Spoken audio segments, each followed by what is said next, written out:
Les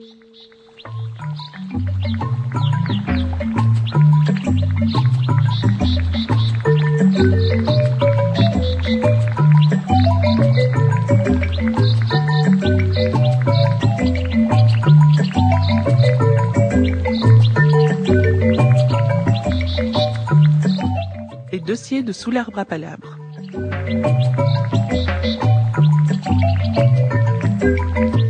Babetida Sadjo, une étoile montante.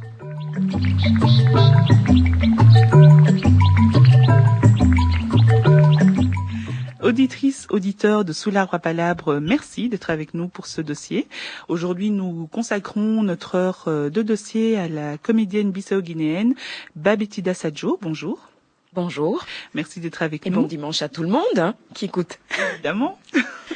Et donc nous sommes aussi en studio toujours avec Keisha, donc qui reprendra toutes vos réactions et vos questions. Alors si vous avez des questions, des réactions, envie de partager ce dialogue avec nous, vous pouvez aller sur notre page Facebook Arbre à Palabres et poser vos questions donc sur le post à cet effet, ou encore nous contacter au 02 640 87 17. Alors, nous commençons par une petite présentation. Babetida, vous êtes une artiste interprète, donc bissau-guinéenne, et en disant artiste, donc on entend comédienne, mais aussi actrice et metteur en scène, si je ne me trompe. Et donc votre parcours de vie se partage entre la Guinée-Bissau, le Vietnam et finalement la Belgique. Alors, comment décririez-vous la Babetida qui a grandi à Bafata, donc en Guinée-Bissau? Que gardez-vous comme souvenir donc de ces 12 premières années de vie? Est-ce que vous avez déjà à ce moment-là le germe d'une envie de comédie? Le germe d'une envie de comédie, ça je ne sais pas, mais en tout cas, il y avait tout pour que ça soit ce que c'est devenu là maintenant. Je garde des souvenirs incroyables de mon pays, que j'aime, que j'adore. La Guinée-Bissau est un tout petit pays que personne ne connaît, je le dis. Enfin, il y a très peu de personnes. Oui. Mais très peu de gens le connaissent parce que souvent quand on me demande d'où tu viens, je réponds Guinée-Bissau et on me dit tout de suite c'est où. Je suis obligée à chaque fois de citer le Sénégal et donc je me rends compte que je fais la publicité aussi du Sénégal et tout. Mais bon, c'est pas grave, ce n'est qu'une question de temps. Et quelque part, et c'est tant mieux parce qu'il y a moins de tourisme là-bas et donc du coup tous les petits risques que ça comporte aussi, que tout d'un coup on débarque là et ça a des archipels magnifiques. Il y a des pêches au gros, enfin voilà, j'abandonne Guinée-Bissau. En ce qui concerne ce qui m'a amené au théâtre, en Guinée-Bissau, je me souviens juste d'une chose, c'est que quand j'étais petite, avec les corvées à faire, parce qu'évidemment là les enfants commençaient à participer aux tâches ménagères très tôt. Ce que je faisais, cuisine, laver les vaisselles, nettoyer devant la maison. Et je me souviens qu'à chaque fois, je voulais faire tout ça très très vite. Pourquoi? Parce que le soir, quand la nuit tombe et qu'il y a la lune, j'adorais aller danser sur la place avec mes copines. On dansait, on chantait. Et des bagarres, des amitiés incroyables que j'ai tissées là-bas et que j'ai dû laisser. Et que j'ai retrouvé il n'y a pas si longtemps que ça. Bon, c'est quand même déjà en 2006, je crois. Et voilà, c'est mon pays, c'est mon cœur, c'est mon amour, Guinée-Bissau. Guinée-Bissau, c'est portugais, c'est ça, non? Oui, c'est un pays lusophone. Et tu as quelques mots, hein? Tu sais dire quelques mots en portugais ou pas? Eu não falo português. Oh non, moi, ce que je veux entendre, c'est le Viet. Tu as vécu au Vietnam, tu dois représenter le Vietnam. Excusez-moi, les Vietnamiens, mais je vais le massacrer votre langue pendant cet instant. Justement, on y vient en fait en 95, donc vous partez au Vietnam. Donc votre maman part au Vietnam donc, avec son mari et vous suivez avec toute la famille pour 4 ans. Et donc à Hanoï, justement, vous commencez les premières représentations avec la soupe de poisson aux olives en 95, c'est bien ça, hein? Oui, c'est ça. Et là, il y a eu un déclic. Là, il y a eu un déclic parce qu'en fait, en débarquant au Vietnam, je parlais pas du tout français, du tout. Je parlais plus le créole et le portugais.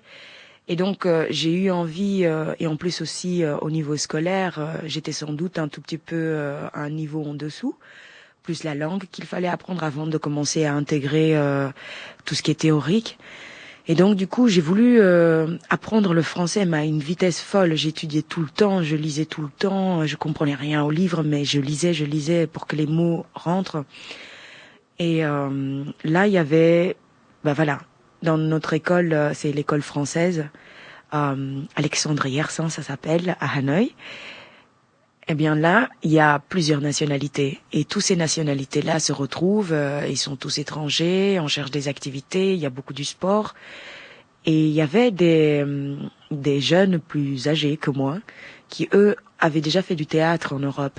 Et donc, ils ont voulu recréer un peu un groupe comme ça de théâtre. Et j'ai participé dans un premier temps d'abord pour que je puisse parler de manière très fluide le français. Et puis après, tout au long de l'année, on a fait le projet jusqu'à arriver à l'écriture de la soupe du poisson aux olives, qui a été jouée pour la première fois dans un café à Hanoï. Un café français. Oui, un café français. C'est là qu'on se retrouvait, enfin les parents se retrouvaient là-bas. Et donc là, un soir, on joue cette pièce et je me suis... c'était incroyable de voir comment les gens qui étaient là assis et qui nous écoutaient et qui ça les faisait rire. Il y avait une ambiance de folie. C'était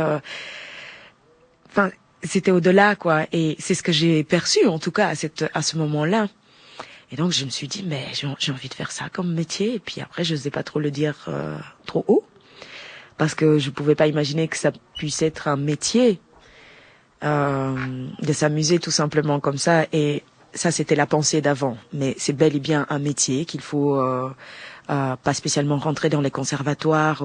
Mais en tout cas, c'est un métier. C'est-à-dire qu'il y a un rigueur, il y a des horaires, et il y a un engagement vis-à-vis de... Et beaucoup de travail aussi. Et beaucoup de travail en amont. Et voilà. Très bien. Kesha? Oui, donc moi j'attendais toujours son big up en Viet. Ok, c'est parti. Je demande pardon aux Vietnamiens et à tous ceux qui parlent vietnamien. Xin chào chị. Mais c'est mignon. Oh my god. C'est parfait, c'est multiculturel aujourd'hui. Ça veut dire bonjour. Bonjour, ok. Voilà, donc bonjour éventuellement aux Vietnamiens qui pourraient nous écouter aujourd'hui. Bah oui. Pourquoi pas, vu qu'on peut aussi nous écouter là, je crois sur que c'est Internet. aux femmes, ça veut dire. Là. Parce que tu dis le bonjour, il y a le mot, mais après tu rajoutes selon la statut de la personne. Allez. Ah ok, donc bonjour aux femmes vietnamiennes qui nous écoutent alors. Voilà. Nous continuons donc ce dossier. Alors, donc Babetida, après le Vietnam, rebelote, vous reprenez vos valises avec votre famille et vous débarquez à Liège en 2000. Oui. Là, vous commencez donc le conservatoire à Antoine Vitesse, à Liège.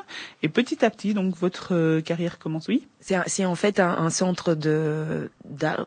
Enfin, c'est pas le conservatoire. Pas le conservatoire en lui-même. Non, c'est juste un genre académie, mais c'est pas académie non plus, mais c'est des cours privés, voilà. Ah oui, des cours privés. Donc, ça veut dire que la famille de théâtre, vous soutient quand même dans votre oui, de théâtre, démarche, de danse, oui.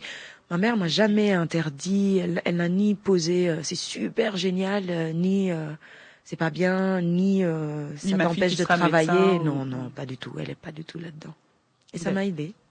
Oui, bah oui, puisque vous êtes là aujourd'hui, quelque part, elle avait confiance en vous. Et donc, dans ce centre, vous commencez, les premiers castings, les premiers rôles, les premières recherches, vous commencez à vous épanouir dans ce métier. Alors, comment se passent justement les castings pour une jeune comédienne d'origine africaine, avec, un background assez singulier, puisque vous avez quand même beaucoup voyagé, vous n'avez pas vraiment d'attache, vous connaissez pas encore le métier, c'était pas forcément une vocation, vous n'avez pas non plus des personnes de contact dans le milieu. Donc les premiers refus, les premiers rôles, le racisme, les critères de poids, de beauté, de taille, comment ça se passe? J'en étais consciente de tout ça et inconsciemment ou consciemment, j'ai mis ça de côté. Et je me suis dit surtout, tant qu'il n'y a pas un metteur en scène ou un réalisateur qui m'arrête pas à sa porte en me disant « bah non, ça va pas parce que t'es noir », je ne vais pas lui offrir ça sur un plateau d'argent comme premier contact. Mais malgré ça, j'ai dû le faire quand même une fois. Ça m'est arrivé d'aller à un casting, mais ça c'est déjà quand j'ai commencé le conservatoire à Bruxelles. Ça m'est arrivé d'aller à un casting qui était organisé pour ceux qui sont sortis et d'être là et voilà, on travaille tous ensemble, on travaille toute la journée et puis à un moment donné, je me suis juste dit, mais attends, le personnage quand même est blanc. Donc, est-ce qu'il va se foutre de ma gueule jusqu'au bout et me laisser travailler pour finalement m'arrêter en chemin? Et je voulais pas perdre mon temps. C'était très chouette le travail, mais je voulais pas perdre mon temps et essuyer ça à la fin. Donc je suis allée le trouver et je lui ai dit, est-ce qu'il y a ma place ici, sans même spécialement dire parce que je suis noire, hein, tu vois, ça se voit quand même. Pas trop. Mais même si c'est trop, c'est chouette. J'adore les noirs très très très très noirs comme ça, brillants. J'adore, c'est trop beau. Ouais. Bah voilà, bon. Et je lui ai pas dit ça. Et donc, je suis là, sans parler de ma couleur spécialement, mais il a bien compris. Et très vite, il m'a rassuré. Il m'a dit, si tu restes ici jusqu'au bout, si tu es venu au deuxième tour, c'est que je suis plus fixée sur ta capacité de jeu que sur ta couleur. J'ai fait, ah, merci. Mais en gardant bien la conscience que c'est pas toujours comme ça. Mais en fait, ce qui m'énerve, excusez-moi le mot, ce qui moi me touche, c'est que quand un metteur en scène prend une option on dit, sur sa mise en scène, où au départ le personnage n'est pas spécialement noir, il est écrit blanche, notamment dans les pièces de Molière que j'ai eu la chance de jouer, alors que très souvent on me disait les classiques ça va pas aller, alors que j'ai fait finalement plus de classiques que du moderne. Ce qui moi m'embête dans les classiques, c'est que malgré eux, c'est vrai, parce qu'on n'est pas encore assez avancé dans cette question de tout simplement un comédien, c'est un comédien, point, qu'il soit grand, gros, blonde, après c'est le choix de metteur en scène, mais pour la couleur, pour moi ce n'est plus une question de choix. Et si on me choisit pour me mettre dans une pièce classique, j'aimerais qu'on arrête de me justifier, je vais dire, ma couleur. Ça c'est quelque chose. Non, ça m'est pas arrivé souvent, mais je l'ai senti. J'ai senti qu'à un moment donné, le metteur en scène est aussi embarrassé de ça, de se dire comment je vais faire. Tout le monde va se dire et ça me met mal à l'aise ça, de le sentir. Et de la part du public aussi, vous avez ce genre de retour, de sentiments, des questions, des interrogations? Non, pas encore. Pas encore. J'ai pas eu quelqu'un qui dit mais qu'est-ce qu'une noire fait dans cette pièce de Molière ou quelque chose comme ça. J'ai pas eu ça. Je voulais savoir en fait, est-ce que on t'a souvent proposé des rôles un peu vraiment stéréotypés, je veux dire africains? C'est-à-dire que tu vas jouer, je sais pas, celle qui débarque. Enfin, tu vois toujours ou la maman africaine ou j'en sais rien. Ou bien la prostituée ou est-ce qu'on te donne souvent, est-ce qu'on te propose souvent ce genre de rôle où tu dis oui bon c'est bon quoi, je peux faire autre chose quoi. Non, j'ai pas cette impression. Ok. J'ai pas cette impression. Il y a eu une fois où j'ai eu cette impression et j'ai abandonné le projet. C'était un projet d'un long métrage où c'était justement pour une prostituée et j'ai pas abandonné parce que j'étais une comédienne noire qui allait jouer le rôle d'une prostituée, donc on tombe dedans parce que l'air de rien, nous aussi on joue. Quand je dis nous, moi en tant que noire, je joue aussi sur ce paramètre-là. Enfin, ma question, mais aussi l'autre mal à l'aise, tout comme son regard me met mal à l'aise. Donc on est dans un cercle vicieux. Et là, j'ai abandonné ce projet non pas parce que c'était une prostituée et tout, le rôle était magnifique, mais parce que je savais pas comment il allait me filmer. Comment il allait filmer les scènes qui étaient quand même assez sexuelles. Et dès lors où j'ai pas des informations sur ça, où j'arrive presque à une bonne dizaine de jours avant le tournage, sans savoir comment ne serait-ce qu'un tout petit peu, parce que le détail précis de comment ça va être filmé une scène, on le sait jamais tant qu'on n'est pas encore sur le plateau. Donc ces détails-là m'ont manqué et j'estime que ça me va pas. Ça me va pas et j'ai quitté le projet dans le plus grand respect. J'ai pas envie de tout que la personne pense que je lui en veux ou quoi. Non, je l'ai quitté parce que j'ai pas eu assez d'informations. Et je marche pas à l'aveugle dans un projet. J'ai pas envie. Ok. Et pour rejoindre aussi la question d'Achasso par rapport donc justement donc quand tu vas au casting, etc. Est-ce qu'il y a beaucoup de compétition entre acteurs africains? Il y en a beaucoup ou pas? Par exemple, quand tu vas à des castings, est-ce que tu dis tiens, il y a quand même pas mal de blacks, ou bien est-ce que tu dis oui bon je suis la seule, super, ou bien comment ça se passe en général? S'il y a de la jalousie ou de Non, compétition pas entre... la compétition jalousie, S'il y mais a- plus s'il y nombre a un dans le grand nombre. panel, Oh non, il y en a pas beaucoup. Donc moi, quand j'en vois une, même si elle caste aussi pour mon rôle, mais je suis super contente. On se retrouve à se faire des italiennes avant que l'une ou l'autre rentre. Non, moi je trouve ça chouette. Et il y en a notamment Bouanga Pilipili qui, avec qui j'ai joué le monologue du vagin. Nathalie Hüfner cherchait une troisième personne et donc moi je l'ai proposé. Bouanga, je l'ai rencontrée dans un salon de coiffure où elle me dit qu'elle allait tout abandonner, elle avait son métier et tout, qu'elle allait tout abandonner, qu'elle veut rentrer au conservatoire. Mais moi j'étais juste heureuse qu'elle fasse ça et je lui ai dit vas-y fonce, fais-le parce que enfin il y aura une deuxième noire et peut-être encore une troisième et on pourra jouer les trois sœurs de Tchekhov. Version africaine revue et corrigée. Et justement, on parle des monologues du vagin. On aura l'occasion d'en reparler juste après une petite pause musicale.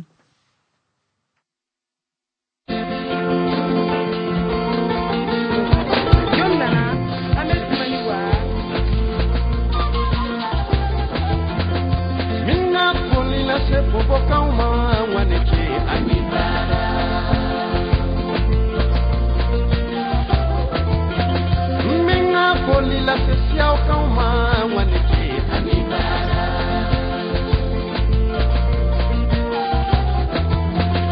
Minga poli la se paso calma waniki anibara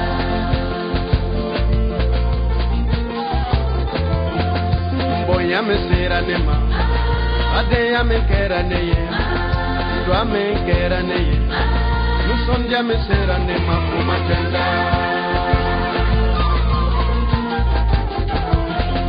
Boya me sera nema, badeya me kera neye, dua me kera neye, lusondia me sera nema kumatenda.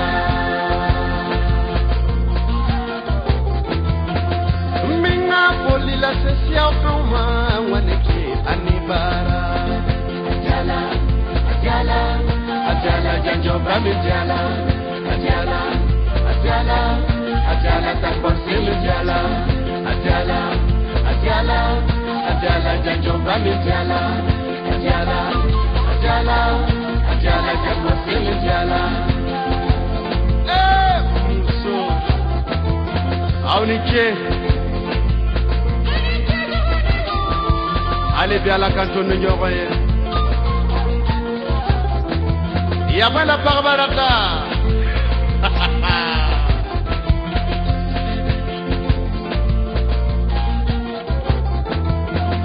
Boya me sera nema, badeya me kera neye, dua me kera neye, lusondia me sera nema kumatenda.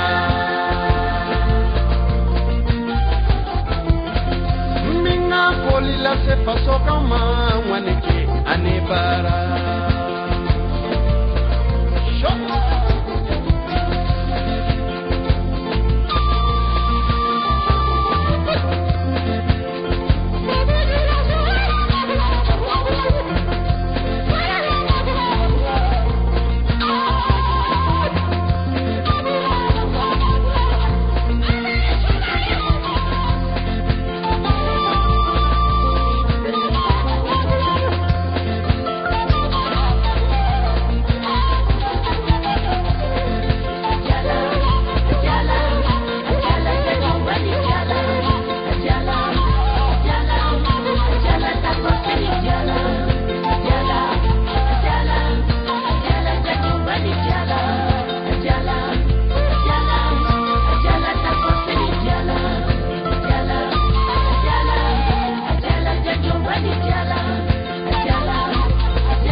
C'était Ahmed Smani Foli, donc artiste burkinabé avec le titre Folie. N'oublions pas, nous sommes dans le mois du Burkina Faso, vous êtes dans l'émission Sous l'arbre à palabres et nous consacrons notre dossier du jour à Babetida Sadjo, actrice et comédienne de la Guinée-Bissau. Pour réagir, vous pouvez nous contacter au 02 640 87 17 ou encore via notre page Facebook Arbre à Palabre, Sous l'arbre à Palabre, où Keisha se fera un plaisir de vous répondre et de nous transmettre vos questions et réactions. Alors, Babetida, donc on parlait juste avant la pause des monologues du vagin. Et on a eu la pause donc avec cette chanson burkinabé. Vous disiez justement que vous avez eu l'occasion d'aller faire des spectacles à Ouagadougou. Oui, je suis allée à Ouagadougou en mois de novembre l'année dernière pour jouer Georges Dandin in Africa, qui était une création du théâtre Le Public avec la maison éphémère. C'était très chouette. J'ai débarqué à Ouaga. Il faisait très très chaud et c'était au mois de novembre, donc on avait très froid ici. Il faisait très très chaud, les gens sont d'une bonté hors norme et ce que j'ai aimé dans ce pays, c'est que j'ai vu des Noirs face à des Blancs se comporter mais de manière égale et sans effort, sans complexe, rien du tout. Et j'ai discuté avec des tas d'intellectuels là-bas qui m'ont porté beaucoup de questions qui, au niveau philosophique, au niveau politique, c'est vraiment un pays, tu vois là, comment dire, une bassine d'eau chaude. Voilà, c'est vraiment ça, c'est incroyable. Et donc vous avez aussi l'occasion de travailler avec Monsieur Minungu. Étienne Minungu. Dont nous aurons l'occasion de parler en fin de dossier aussi. Oui? Oui. D'accord. Donc, nous continuons donc à parler de vous, de votre parcours. Donc, on a parlé des castings, des premiers rôles, des difficultés, et donc de ce panel de comédiennes actrices noires qui est vraiment très très petit ici en Belgique. Et justement, par rapport au rôle, Keisha posait les questions. Est-ce qu'il y a des rôles stéréotypés? Vous avez dit pas toujours. En tout cas, vous n'avez pas été confronté à ce genre de situation. Mais il y a aussi des rôles, il faut le reconnaître, écrits pour la femme africaine. Il y en a peu, c'est vrai, mais il y en a. Vous avez eu l'occasion de jouer dans L'Initiatrice, dont vous êtes à l'origine du projet, Les Monologues du Vagin, donc qui est sorti, que vous avez joué l'année dernière au Théâtre de la Toison d'Or, qui traitait spécialement donc des mutilations des femmes congolaises au Kivu. Et alors récemment, Ras, dont on a fait la promotion avec Sous l'arbre à palabres et qu'on a été voir, et qui reviendra à Namur l'année prochaine, en 2014, mais on tiendra les auditeurs informés. Alors, tout d'abord, commençons par L'Initiatrice, donc qui parle de l'excision. L'excision, c'est un fléau, donc qui ravage l'intimité de nos sœurs au pays. Même ici, ça ravage toujours, et la pratique est interdite. On le sait, mais elle reste toujours actuelle, et souvent même à la demande des mères. Vous-même, Babetida, vous n'êtes pas excisée. Qu'est-ce qui vous a poussé à un moment à vouloir écrire sur ce sujet-là en particulier? C'est le retour. Je suis retournée dans mon pays il y a quelques années, et j'étais bien. Là, j'ai retrouvé tout. Tout était en fait plus petit. Forcément, j'ai quitté la plus petite, donc je retrouve les arbres, et en fait, ils sont tout petits, et j'ai retrouvé ma grand-mère. Je suis retournée surtout pour ça, parce que elle a été comme une deuxième maman pour moi. Et heureusement que je suis retournée à ce moment-là, parce que 6 mois après, elle est décédée. Bref, je suis arrivée en Guinée-Bissau, et j'ai retrouvé mes cousins, cousines. Et le jour avant que je revienne en Belgique, il y a une de mes cousines qui m'ont dit qu'elles vont pas pouvoir venir me dire au revoir le lendemain. Je partais à 6h du matin. Je demande donc pourquoi, et elle me dit qu'elle allait se faire exciser. Moi, ça m'a pris évidemment tout de suite au ventre. J'ai essayé de parler avec elle. Elle me dit surtout de garder le secret, de ne pas le dire à ma grand-mère. Je vais trouver ma grand-mère. Je parle avec elle de manière vague, sans dire ce qui allait se passer pour elle. Et en fait, ma grand-mère était au courant. Et c'est les petites qui n'étaient pas au courant qu'elle était au courant. Et donc, j'ai essayé de faire avec la partie européenne de moi qui est révoltée, sans doute aussi une bonne partie de moi africaine, parce qu'il y a des hommes et des femmes quand même en Afrique qui se battent contre ça. Et il y a des pays où ça s'est arrêté maintenant. En tout cas, il y a des dispositifs qui sont mis en place pour que ça s'abolisse.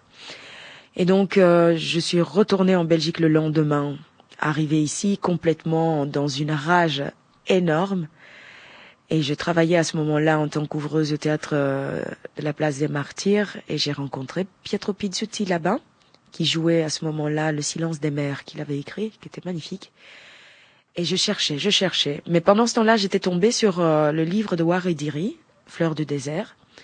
Et j'ai voulu l'adapter, celui-là, parce que me lancer, moi, dans l'écriture de ça, avec cette rage que je portais, c'est presque impossible. Et puis, j'avais jamais écrit, et j'ai pas envie que les journalistes débarquent à ce spectacle et se focalisent sur les défauts de l'écriture. Donc, j'ai demandé à Pietro Pizzuti de m'écrire cette pièce. Parce que 3 fois, je suis allée en Autriche pour rencontrer Waridiri, alors que j'ai super peur de l'avion, mais bref. Et 3 fois, elle m'a posé un lapin. Elle n'est pas venue du tout. Je me suis retrouvée face à son agent qui était désolé. Pour précision, c'est une mannequin internationale qui est Voilà. excisée, qui a écrit un livre dessus et dont le film est sorti, Fleurs du désert. Comme ça, les auditeurs peuvent situer un peu. Voilà. Et donc, elle a pas répondu, et c'est pour ça que je me suis dirigée via Pietro Pizzuti. Et souvent, quand un chemin se bloque, le suivant qui s'ouvre est finalement la meilleure. Donc, Pietro Pizzuti m'a écoutée alors que j'étais juste une jeune petite comédienne et qui n'avait pas d'avance au niveau argent pour le début d'écriture. Il m'a écoutée lentement, tranquillement, et puis il m'a dit, ça m'intéresse, j'y ai déjà pensé à ça, à ce problématique-là, j'ai envie d'écrire sur ça. Je fais OK, et j'ai dit quand? Il me dit, le seul problème avec moi, c'est qu'il faut me laisser tranquille. Je cogite, laisse-moi partir avec ça, avec tous les documents, parce que j'avais fait toute une farde de documents que je lui avais transmis. Et il est parti avec ça. 6 mois après, à peu près, il m'a envoyé la première version. Et dedans, c'est juste magnifique. J'ai lu ça, mais en pleurant toute la journée. Déjà de la bonté qu'il a eue de me l'écrire, d'avoir entendu le cri que je poussais face à ce problématique, et qu'il l'a écrit, qu'il l'a déposé avec tant de poésie, pas de vulgaire. C'était pas vulgaire, c'était poétique, et en même temps, les mots sont dits de manière juste. Et donc j'étais très émue par ce geste qu'il a fait vis-à-vis de moi. Et puis après, on est allé voir le théâtre Le Public, qui eux, à leur tour, ont accepté le projet. Donc j'étais émue aussi par ça. Et ainsi de suite, le projet a eu lieu, et ça a été une magnifique rencontre avec mon amie Florence Crick, qui est l'autre comédienne, parce qu'on était des duos. Et c'était une magnifique rencontre avec cette femme. Et dans cette pièce, on explique aussi, il y a la vision africaine, mais il y a aussi la vision européenne sur l'excision. Donc, ce qui est elle est très important, parce que justement, il y a des personnes qui peuvent ne pas comprendre pourquoi on s'insurge tellement, pourquoi est-ce qu'on se révolte autant contre l'excision. Donc, dans cette pièce, les deux visions sont mises en scène, et c'est intéressant de voir comment chacun la voit, la pense, et il n'y a pas de vérité, mais au moins essayer de faire comprendre pourquoi pourquoi il faut arrêter ça, quoi. Tout à fait, parce que au départ, les gens, quand on a commencé à le jouer, beaucoup de gens ont dit, mais est-ce que ça concerne l'Europe, ça? Et j'ai rigolé, j'ai eu un rire nerveux, parce que je me dis, mais bien sûr que ça concerne l'Europe. Ces femmes qui sont excisées, il y a des femmes africaines ici, non? Ces femmes qui sont excisées, il y a des rencontres amoureuses qui se font. Elles vivent ça dans leur chair, elles vivent ça dans tout le drame que ça peut représenter, et elles sont ici. Et quand elles rencontrent, par exemple, un homme blanc, par exemple, ça le concerne pas, cet homme? Ça le concerne. Et c'est une femme déjà. Ce n'est pas une question de Afrique uniquement, l'excision, parce que ça se passe aussi ailleurs, hein. Bien sûr. Ça se passe ailleurs, et ça a déjà été fait ici en Europe. On a trouvé des traces d'excision ici en Europe. Donc, ce n'est pas une question d'Afrique. Et donc je refuse que les gens mettent ça dans une espèce de case en disant c'est des barbares. C'est venu d'une culture qui a été perpétrée pendant des années et des années. Toute culture, quand il ne sert plus les peuples qui la vivent dans le moment présent, doit être cessée. C'est comme les rois à cette époque-là, quand ils mouraient, on enterrait leurs femmes avec. Mais les vierges, voilà. Mais quoi? Ça n'a plus de sens. Albert, s'il meurt, là, on va pas enterrer... Enfin, voilà. Voilà, oui, non, mais sur ça, en fait, sur l'excision, je voulais savoir, en fait, est-ce que pour toi, c'est quelque chose est-ce que c'est la manière dont c'est fait qui te dérange, ou bien c'est vraiment tout le concept d'excision? Parce que les petits garçons aussi, on fait la circoncision, et ça n'a pas l'air de déranger plus que ça. Donc on a peut-être un peu l'impression, en tout cas peut-être pour ceux qui sont pas trop au courant, que l'excision, en fait, c'est juste la version féminine de la circoncision. Et ça n'a rien à voir. L'excision n'a rien à voir avec la circoncision. Parce que l'excision... Enfin, je suis obligée d'utiliser des mots techniques. Utilisons les mots techniques, allons-y. L'excision, le clitoris n'est qu'une partie la partie que nous voyons n'est qu'une petite partie par rapport à ce qu'il y a à l'intérieur de la femme. Et c'est les terminaisons nerveuses. Donc quand tu coupes ça, c'est tu te retrouves avec des tas de complications. Ça équivaut en fait à faire une ablation totale de l'appareil sexuel mâle. Okay. Ça équivaut à ça. Donc ça n'a rien à voir, c'est absolument rien à voir comme conséquence déjà au niveau physique. Il y a beaucoup de femmes qui meurent en accouchant, qui meurent tout simplement aussi des infections. Donc ça n'a rien à voir. Oui. Mais souvent, je pense que tu l'as sûrement peut-être entendu aussi. Beaucoup de mères en fait acceptent aller faire exciser leur fille, mais pourtant elles savent les dangers, elles ont vécu. Enfin, je sais pas moi si j'ai eu un truc où j'ai eu hyper mal, je me vois pas aller mettre ma fille ou mes enfants. Donc pourquoi à ton avis est-ce que même les mamans sont là, elles acceptent que leur fille aille se faire Parce que pour moi, c'est une transmission, c'est une culture qu'il y a. La cérémonie qui se passe autour de l'excision est magnifique. Est magnifique. Moi, j'ai voulu être excisée en Guinée-Bissau à cause de cette cérémonie. C'est magnifique. Les petites filles sont allées chercher dans leur maison de tout un village comme ça se vide de leurs petites filles et qu'on amène dans la brousse qui on enseigne des tas de savoirs de passage vers la femme. C'est magnifique ça comme transmission. Et ça, cette partie-là, je voudrais que ça reste. Mais la partie de atteindre le corps en sachant la conséquence que c'est, non, on peut le faire de manière symbolique, l'excision. Si c'était ça, mais alors là, c'est l'un des plus, c'est magnifique. Elle va devenir probabilité, elle va devenir pro. Non, jamais. Jamais symbolique, peut-être. Mais c'est vrai parce que c'est l'initiation, Ici, en Europe, je crois que ce qui manque, je veux pas sortir comme ça une vérité au hasard, comme ça, je trouve ça nul à chaque fois. Mais j'ai quand même envie de dire, ça manque quand même, la transmission entre les femmes. Oui, c'est vrai. Les jeunes femmes adolescentes ici manquent des parlers de leur mère, des parlers de leur grand-mère, et ainsi de suite, et les jeunes garçons aussi. Et ça, l'excision couvre cette partie-là. Parce que ces petites filles, quand elles se retrouvent dans la brousse avec celle qui va l'exciser, elles ont des transmissions de comment être une femme, comment, pas spécialement dans le sens soumission à l'homme, c'est la transmission. Ça, je trouve ça noble. Mais après, l'opération de la chose, et ça, je suis pas d'accord. Et est-ce que par rapport à cette pièce initiatrice, vous avez eu des retours du GAMS ou de jeunes filles justement qui sont venues vous voir en disant que merci d'avoir fait cette pièce, j'ai compris et tout ça, ou de mères qui disent mais pourquoi vous faites cette pièce? Vous êtes en train de dénigrer notre patrimoine, notre culture, notre GAMS a participé quand même à cette pièce dans le sens où je suis allée les voir pour faire tous mes documents et tout. Il y a certaines choses que j'ai pas pu atteindre comme documents, donc c'est pas grave. Mais ils ont participé quand même parce qu'ils sont venus au débat qu'on a organisé après le spectacle. Et ça m'a touchée. Ça m'a fait me dire que je suis peut-être pas dans le faux, même si il y a eu des gens qui, sans avoir vu la pièce, ont commencé à dire certaines choses sur Internet, ce qui est normal. Quelque part, il fallait qu'il y ait des réactions. C'est un sujet assez tabou aussi, encore. Qui ont eu des réactions du genre, encore une qui est manipulée par l'Europe et tout. Et je trouve ça très, très dangereux. Parce que qu'ils disent leur point de vue, il n'y a pas de problème. Mais quand on commence à mettre ce point de vue, plutôt comme, en me disant ça, c'est comme me dire que en tant que noir, je ne peux pas penser. Dès lors où je commence à penser d'une autre manière, ça veut dire que c'est l'Europe qui m'a inculqué ça dans la tête. Non. En voyant les faits, en tant qu'être humain, je ne suis pas d'accord qu'il y a l'excision encore. C'est tout. Ça n'a rien à voir avec l'Europe.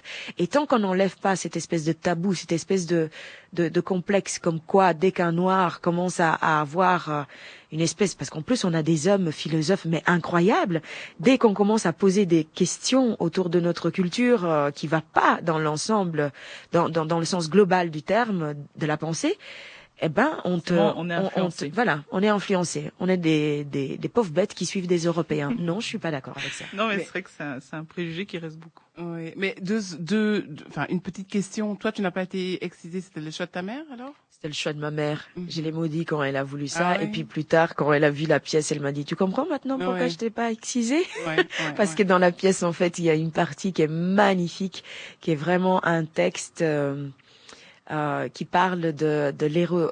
C'est presque un texte érotique de la fille de mon personnage Adama qui découvre pour la première fois son corps avec un homme qu'elle a laissé là-bas, parce qu'il faut savoir que c'est l'histoire de cette femme qui est venue ici en Europe pour accoucher, pour éviter d'être excisée là-bas, en gros. Et donc il y a cette partie qui est vraiment dans les détails, mais sans utiliser des mots. Tout est symbolique et c'est magnifique. C'est comme ça que Pietro Pizzuti a voulu traiter sa pièce. Il a voulu montrer la femme qui n'est pas excisée, quel est son plaisir déjà, et quelle est la santé qu'elle porte, qu'elle avait déjà à la base. Et donc, le spectateur, lui, a lui de faire le travail de se dire, imaginons que si tout ça part, là, on subit le drame de la chose. Et autre pièce engagée aussi, donc les monologues du vagin que vous avez joué au théâtre de la Toison d'Or, donc spécialement pour les femmes mutilées au Kivu, avec Awa Senessar et Bwanga Pilipili, dont on parlait tout à l'heure. Alors cette pièce, on a aussi été la voir avec une partie de l'équipe, et bizarrement, comme dans beaucoup de pièces où on pourrait se sentir concerné, où on devrait se sentir concerné, il n'y a pas beaucoup d'Africains dans la salle, et même pendant toute la période de représentation, on est vraiment une minorité. Comment est-ce que vous expliquez ce désintérêt de la communauté? Donc, on va dire pour l'art en général, à part la musique, peut-être. Donc, pour l'art en général et pour le théâtre en particulier. Comment c'est qu'on n'arrive pas à adhérer plus à ces pièces qui nous parlent, qui nous font réfléchir, qui nous touchent, qui nous concernent? Je crois que c'est une question de communication déjà. Et aussi, une question, c'est au prorata, puisqu'on est très peu de comédiennes et de comédiens. Il y a très peu de plus. Donc spectateurs. quand on a une comédienne j'arrive pas à trouver la raison. Pourtant sur Face machin truc, je mets beaucoup des informations par rapport à mes pièces. Je vois celles des autres aussi. Je crois que ça. Moi, je pense, comme tu disais, communication, marketing. Parce que moi, quand j'avais vu Monologue du vagin, c'était quoi? C'était juste une femme en dessin animé. C'était ça, non, l'affiche, hein? Non, l'affiche, c'est une jambe croisée.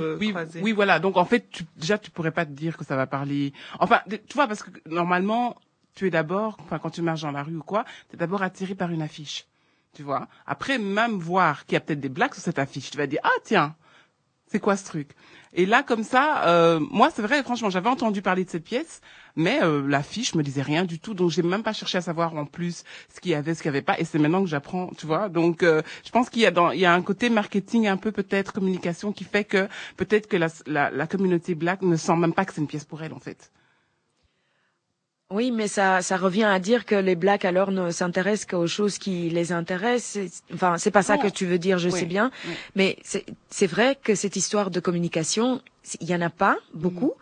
Et aussi, en tout cas, moi, ma réponse serait peut-être que, comme on est très peu en tant que comédien, et forcément, ça n'attire, je pense pas que c'est parce qu'on est peu que, du coup, les gens viennent plus. Je crois que comme on est peu, il y a moins d'exposition, et donc moins une forme de désintéressement, ou tout simplement de non-information.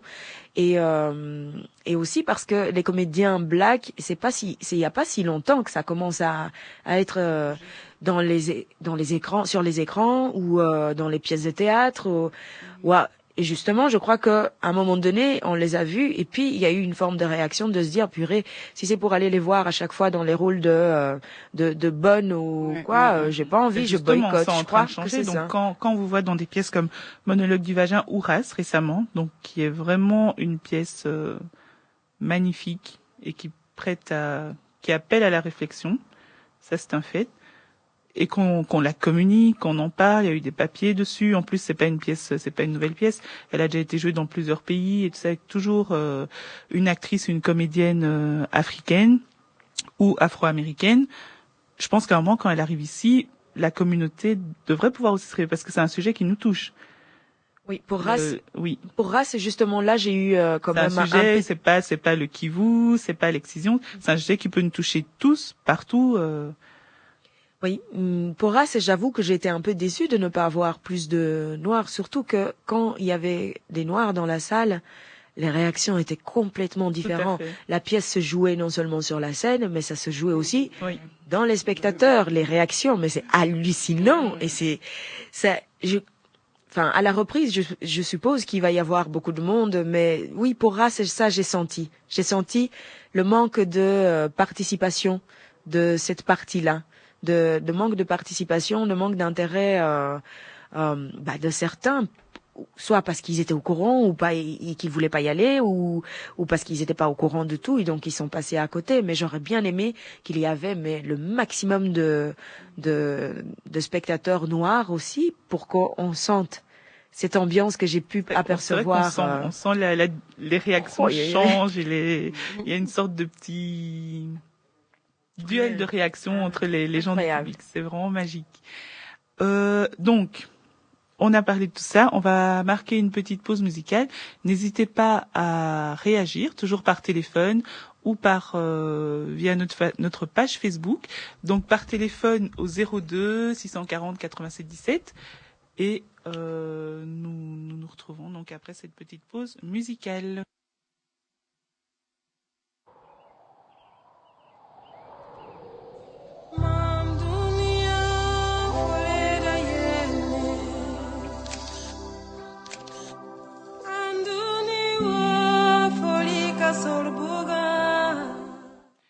Petite pause musicale vraiment très brève car nous avons un auditeur qui aimerait poser une question à Babetida ou nous faire part d'une réaction. Allô ? Allô, bonsoir. Bonsoir. Oui, en fait, il s'agit plutôt d'une intervention. Oui, juste peut-être si vous pouvez nous donner votre prénom, s'il vous plaît. Oui, Jean-Louis. Bonjour Jean-Louis, merci de nous avoir contactés. Babetida vous écoute. Non, en fait, j'ai déjà eu l'opportunité de la voir dans la représentation, l'initiatrice. Oui. J'avais déjà vu la pièce. Non, c'est plutôt par rapport à vous, en fait. Quand vous avez un peu parlé, la communauté africaine ne semble pas s'intéresser à la dimension culturelle, la vie culturelle. Je ne pense pas que c'est ça forcément le cas. C'est plutôt une question la façon dont les choses se passent, je l'ai présenté. Je veux dire, par exemple, je prends l'exemple du monologue du vagin. Bon, c'est quelque chose, je connaissais les livres, l'auteur, et j'étais assez agréablement surpris quand il y avait la représentation, je dirais, sous le format africain. Oui. Qui était assez intéressant parce qu'il y avait même une représentation au format maghrébin. Tout à fait. Malheureusement, je n'ai pas eu l'opportunité de voir ni l'un ni l'autre, faute de temps tout simplement. C'était pas une question que je ne suis pas intéressé. Mais je pense que beaucoup aussi peuvent aussi se retrouver dans ces situations où, faute de temps, on ne sait pas toujours se rendre à diverses manifestations culturelles. Je pense que c'est plutôt un peu ça. Tout à fait. Tout à fait, Jean-Louis. Mais en fait, ce que j'entends par là, donc quand je pose la question à Babetida, c'est-à-dire que le théâtre de la Toison d'Or se trouve quand même à proximité du quartier Matongué. Nous sommes représentés dans ce quartier de manière, on va dire, presque unanime. Et quand vous arrivez à la représentation du soir et que vous êtes deux membres de la diaspora, pour cette pièce justement consacrée au Kivu, vous vous dites, mais mince, pourquoi est-ce que y a pas une réponse plus grande? Quand vous arrivez au théâtre Le Public pour voir la pièce de théâtre Race et que vous vous retrouvez à 5 dans la salle, alors que c'est un sujet qui nous concerne, bien sûr, on n'est pas là tous les soirs non plus, mais on parle avec les acteurs, on parle un peu avec l'organisation, et chaque fois c'est la même réponse. Non, la communauté ne répond pas toujours présente à ce genre de pièces. Donc c'est plutôt ça que je suis en train de poser comme question, parce que quelque part c'est une problématique et sont des thèmes qui nous touchent aussi. Il faut pas que tous les soirs la salle soit pleine de gens de la communauté ou quoi que ce soit. Non, c'est pas ce que je demande, mais c'est un plus grand intérêt en fait. Il y avait quand même 40 dates. Tout à fait. Non, 40 dates qui sont réparties quand même sur une large période tous les soirs. En plus, on fait de la promotion et puis allez, il y a plusieurs façons de se tenir informé. Mais Vous voyez ce que je veux dire? Non, j'ai tout à fait compris. Je ne sais pas. En fait, ce que j'essaie de dire, c'est bon, oui, parce que je me suis déjà retrouvé dans des situations où, genre, comme on dit, peut-être 2-3 blacks, et on va voir une pièce de théâtre, voir un concert, quelque chose dans le genre, où on est juste 2-3 blacks, on se dit, oh, mais c'est drôle, c'est curieux, et il n'y a que ça. Mais bon, je vais peut-être prendre un exemple qui remonte à quelques années. C'était quand il y avait les 50 ans d'indépendance. Bon, moi, je me suis rendu, c'était au Ezel, oui, au niveau de l'hôtel, et j'étais agréablement surpris. J'ai vu un rassemblement d'Africains, de Congolais, majoritairement, quelque chose qui s'est fort bien passé en termes d'organisation. J'ai dit du début à la fin, ça s'est magnifiquement bien passé. Et je pense que bon, on devrait peut-être aussi regarder ces côtés, je l'ai un peu plus positivé en fait. Oui, le côté positif, il est là. C'est sûr qu'on répond présent pour des événements festifs. Si on dit que voilà, on va faire une fête et qu'il y aura peut-être de quoi manger après ou de quoi boire, etc. Là, c'est sûr que tout le monde répond à 100%. Mais quand on parle peut-être débat, culture, film, échange culturel, transfert de patrimoine, etc., ou découverte d'un milieu qui n'est pas forcément le nôtre, on va dire de prime abord, là, tout de suite, il y a moins de gens. Et c'est pas du tout un préjugé que je donne, c'est un fait. À force de discuter avec les organisateurs, avec les gens qui font la promotion, la campagne de ces pièces, de ces représentations, même au cinéma, pour certains films qui nous touchent aussi, on n'est pas vraiment présent. Mais Jean-Louis, est-ce que c'est Kaïcha qui te parle là? Est-ce que tu es du genre justement à toi plutôt faire ce genre de soirée, soirée théâtre, soirée petit concert, est-ce que c'est ton genre d'ambiance, si je puis dire? Soirée théâtre, c'est-à-dire bon, oui, je m'intéresse à la culture. Mm-hmm. Je dirais que je m'intéresse plus à la culture qu'à la nourriture, pour dire les choses de cette manière prosaïque. Okay. Tout ça en fait. Donc oui, je peux comprendre que bon, certaines personnes sont plus attirées par l'appel du ventre, et c'est souvent les cas, mais Babetida a une réaction justement. Pardon? Babetida a une réaction justement à ce que vous dites. Oui, moi, en fait, ce que je voulais dire, c'est qu'en tant que comédienne, quand je monte sur scène, je suis engagée, donc je dois apporter quelque chose sur le plateau. Et quand ça me concerne en tant que noire, j'aime bien savoir qu'il y a dans la salle d'autres personnes aussi noires et qui peut être d'accord ou pas d'accord avec moi, mais avec qui je peux discuter ou se sentir un peu soutenu. Par exemple, je suis allée voir le film de Butler, le majordome, au cinéma. Là, la salle était remplie. Je suis allée le voir 3 fois. La salle était remplie et j'ai vu 1 ou 2.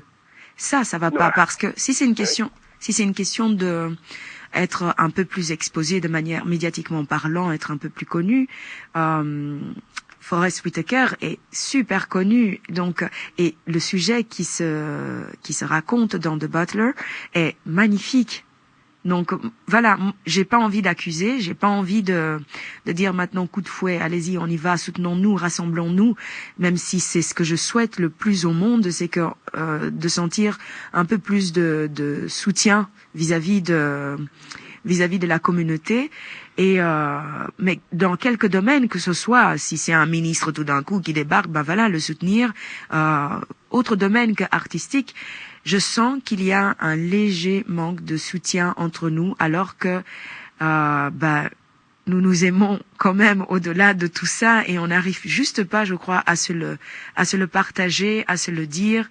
Quand je marche à Matongué, j'aimerais que quand je regarde une fille qui est de même âge que moi et que je la regarde droit dans les yeux parce que je la trouve belle, parce que tout, et que je lui dise bonjour et qu'elle me trouve pas bizarre pour ça. J'ai envie j'ai envie de retrouver ces petits trucs, ces petites choses qu'on a vécues tous, pour ceux qui sont nés en Afrique ou ont vécu juste une partie là-bas, ou qu'on leur a transmis ça ici. J'ai envie qu'on continue à vivre comme ça parce que c'est une manière aussi de dire bah voilà, ça c'est moi, ça c'est nous, ça on n'enlève pas et on ne fait pas de forcing non plus face à l'autre. Et puis ça donne du poids aussi à nos actions et aux personnes qui œuvrent tous les jours, qui avancent et qui s'investissent. Quoi qu'on en dise, ici, quand on fait quelque chose, même parfois malgré nous, on est porteur d'un message ou d'un héritage ou d'une cause derrière. Donc si en plus il y a une communauté qui soutient, ben c'est toujours un plus. Bah, écoutez, je peux vous assurer de mon soutien, c'est tout ce que je puis dire. Oui, alors, rassemblez vos amis, vos qui... connaissances, votre famille, comme ça tout le monde soutient. Et rassemblez votre famille, vos connaissances, vos amis. Comme ça, quand la pièce Race débarque à Namur en 2014, eh bien on remplit la salle. D'accord. D'accord. Oh, merci. Ah, bien, d'accord, ok, très bien. Tu es au défi, là, Jean-Louis, hein. Tu es au défi, hein. Jean-Louis? Oui. Je te remercie très très très très fort d'avoir appelé parce que là tu as soulevé quand même une petite question et là j'avoue que moi je suis en train de trembler, d'être complètement en transpiration parce que tout d'un coup j'ai dit un peu ce que je pense. J'appelle à une communication entre nous, j'appelle à la fraternité qu'on le retrouve ici. Mais je pense qu'elle existe. Hein. Elle existe, mais on se l'exprime pas assez, je crois. Oui, c'est peut-être ça. C'est ça. Parce que, ouais, elle existe, mais on se l'exprime pas assez. Et ça, c'est bien dommage. Et on se retrouve parfois comme ça, seul, ou alors on se crée notre univers. Et tout d'un coup, bah oui, il y a plus de blancs dans notre univers parce que tout simplement ils sont majoritaires. Mais dès qu'on se fait un milieu comme ça, on est exclu encore une deuxième fois parce que on traîne que avec. Enfin voilà, le sujet est allé très très loin là et oui, il me semble. Mais merci beaucoup. Merci vraiment beaucoup. Ben, c'est plutôt moi qui dis merci de l'émission et le sujet était fort intéressant et en tout cas je vous invite à continuer sur cette lancée et comme je dis vous avez mon soutien et je pense qu'il y aura de plus en plus de personnes qui écoutent. Hein. Je suis qu'un auditeur parmi tant d'autres et ça me fait plaisir d'avoir écouté cette émission et les sujets qui y sont abordés. Cela me touche et j'interviendrai à l'occasion. Merci beaucoup. Rendez-vous sur Facebook. Hein. Intervenez quand vous L'arbre à voulez. palabre. D'accord, ok. Est-ce que vous aimez déjà l'arbre sous l'arbre à palabre, la page sur Facebook? Non, pas du tout. Ah non, là là là là, allez, j'aime. Faut vite aller ouvrir l'ordi là. D'accord, ok. Merci beaucoup bien, Jean-Louis. Restez à l'écoute pour la fin du dossier et encore grand merci pour votre intervention. De rien, au revoir et à très bientôt. À très bientôt Jean-Louis, au revoir. Eh bien, en tout cas, voilà. Donc, si vous voulez intervenir, vous faites comme Jean-Louis, vous appelez le 02 640 87 17. Nous avons une Babetida émue aux larmes dans les studios suite à cette intervention, comme quoi tous les sujets sont bons à aborder et il faut se parler dans cette communauté. Nous allons continuer donc ce dossier, Babetida, Keisha. En parlant justement, on parlait de cinéma avec Le Majordome, donc il y a un film communautaire. Il a souvent été qualifié de communautaire, mais bon, chacun en dira ce qu'il veut. Et vous, Babetida, justement, le cinéma vous fait de l'œil aussi. Vous avez déjà joué avec Mélanie Thierry dans Omblin, donc une gardienne de prison, c'est ça? Oui. Vous avez joué dans Protéger et servir, avec aux côtés de Carole Bouquet. Oui. Et en 2014, on vous retrouve dans Westland, oui. Westland, aux côtés de l'acteur belge Jérémy Renier. Quand on dit vraiment que vous êtes en train de monter, vous êtes vraiment, on commence à vous voir un peu sur tous les fronts. Alors, sans tout dire, est-ce que vous pouvez nous parler un peu du film qui s'est tourné notamment à Matungé? Westland, waouh. Le résumé, en gros, c'est deux êtres humains qui sont en ligne droite vers leur propre destruction et qui se retrouvent. Leurs chemins se croisent. Leurs chemins se croisent parce que là, il y a mon personnage, son frère a été assassiné et j'étais dans le canal et elle se retrouve interviewée par le policier, l'enquêteur. Enfin, je ne sais pas comment on dit ça, qui est Jérémy Renier, et donc la rencontre se fait coup de foudre, et alors on les suit dans leur vie pendant X temps. Je dirais pas la fin, parce que c'est même pas encore sorti, c'est début 2014. En janvier 2014. Voilà, Westland, c'était un tournage enrichissant, incroyable, des belles rencontres. Au départ, c'était prévu avec notre Mathias Kunart national. Et puis après, bah voilà, les choses ont fait ce que ça fait et c'est Jérémy Régnier qui a repris le rôle de manière mais juste incroyable. Et voilà, la partie où on a tourné à Matongué était très très chouette. Là, par contre, dédicace à Jean-Louis, on a été très soutenus parce que forcément il y avait beaucoup de figurants. Il y avait beaucoup de figurants parce qu'on était dans une boîte de nuit africaine. Il y avait beaucoup de figurants et j'ai vu vraiment mes frères, mes sœurs venir près de moi et me dire ouais, très bien, c'est vraiment très bien.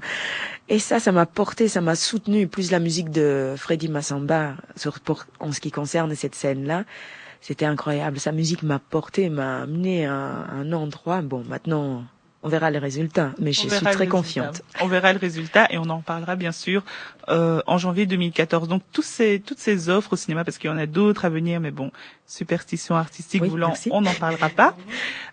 Donc le cinéma, quand même, vous fait de l'œil. Est-ce que vous vous sentiriez prête à lâcher la comédie, on va dire votre première passion, pour vous diriger vers le 7e art? Je suis pas prête à lâcher le théâtre. J'aimerais que les deux restent dans ma vie et voilà, je peux pas lâcher le théâtre.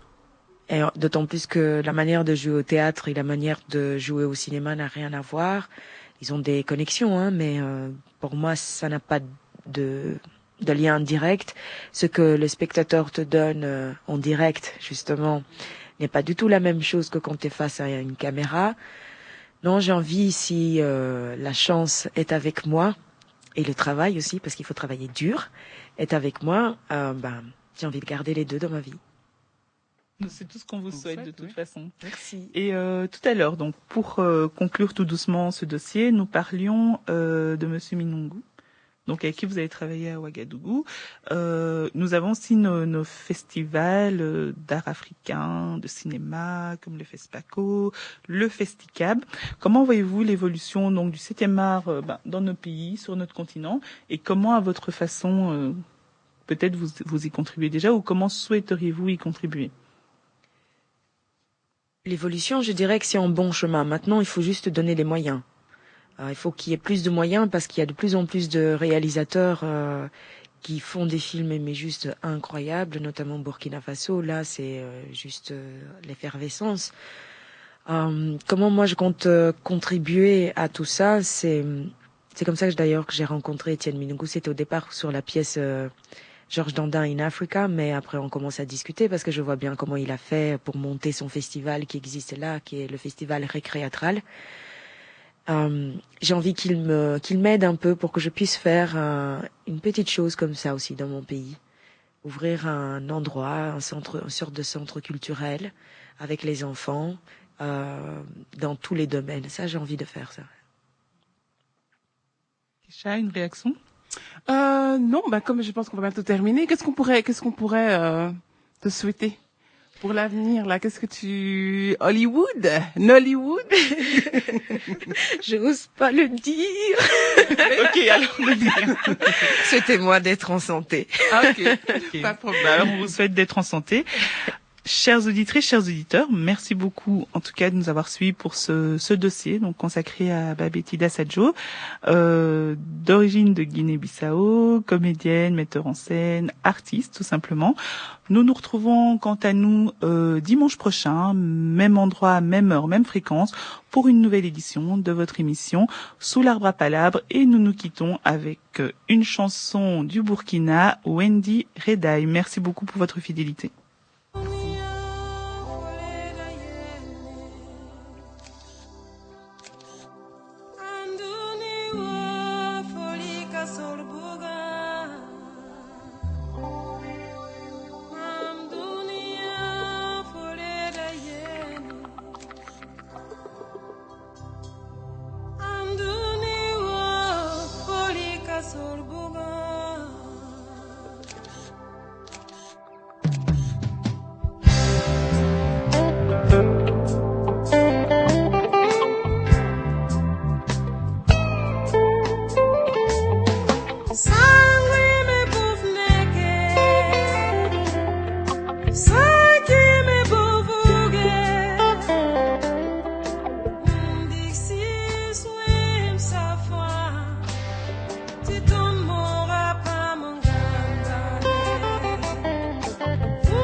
amiga.